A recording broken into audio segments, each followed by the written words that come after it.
Бақытсыз Жамал Міржақып Дулатұлының 1910 жылы жарық көрген қазақ әдебиетіндегі көркем прозалық үлгіде жазылған тұңғыш роман.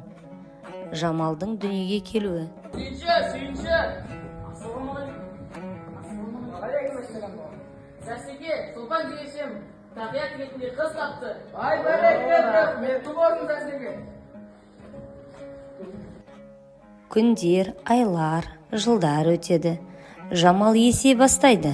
Бір күні Сәрсенбайдың үйіне молда қонаққа келеді. Байеке, қызыңыз ауылша атып қойғансыз ба? Өз-өзімізді алдап отқан жайымыз бар. Байеке, бұл шариғатқа қарсы 9 жасында қызға 7 жасқа толады. Бұныңыз дұрыс емес. Жамал бой жетеді. Қазақтың бұрынғы салт дәстүрі бойынша Жамалға құда түспек болады. Мұны естіген анасы: Байжанның баласы Жамал деді. Атасының байлығы не керек? Жоқ, біз соларға береміз. Күдімді де Жамалдың обалы саған болсын. Би болмақ түгіл патша болсаң да, сондай Жамалға қалай қызыңды қимақшысың? Ұрғашының шашы ұзын болғанмен, мен қысқа деген осы. Жамал да бұған құда түспек болған жігітке өзін тең көрмейді. Бірде шілдеханада: Біз қалаға жол тартып едік. Құдайы қонақ болайық деп кіріп келдік.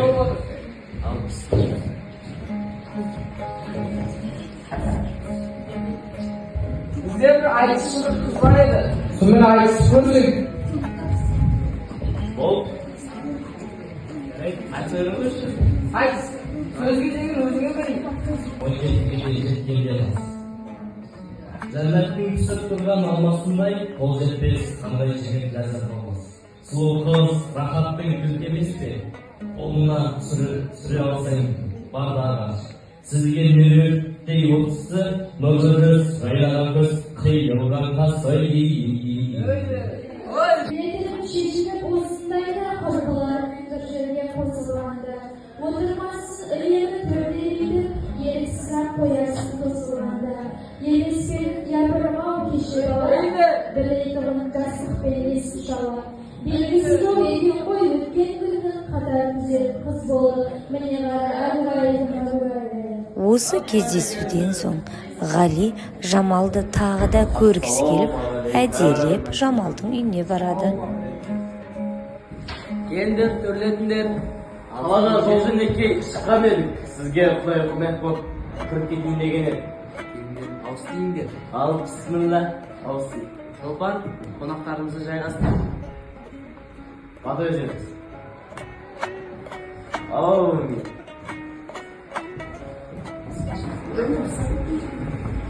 Ғалижан, саған бір шындықты айту керек едім. Менің негізде атастырып қойған бір Жұман дейтін жігіт бар. Саған босқа үміт бергім келмейді. Жоқ, Жамал, мен сен ол тас жұманға бере алмаймын. Мен 2 жұма күтчім, мен сені алып кетемін. Қос ғашықтың бір болуын анасы құптап, Ғали мен Жамалды шығарып салады.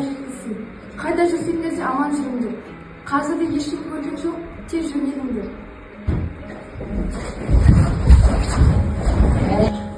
Ғали жолда сырқаттанып қалды.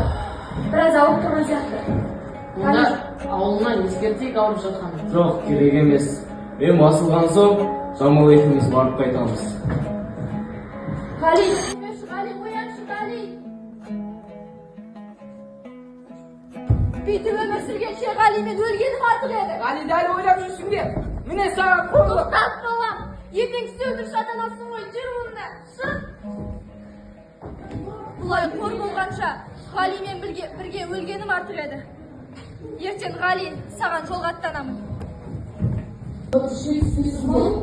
Киімдерінің бәрі жан-жаққа қарай лақтырады. Шеше бастайды. Жамал Ғалиге жете алмай, жолда 3 құда болып өліп қалады. Жолдан келе жатқан 2 жолаушы Жамалдың денесін тауып болады. Сыр киімінің қалтасында бір хат тауып алады. Қыздың қолы бес байтал, сатылды екен базарға, басынан кешкен оқиға емес еді Ғали базарға. Жаңа шығған шапбазар ала жүрсін назар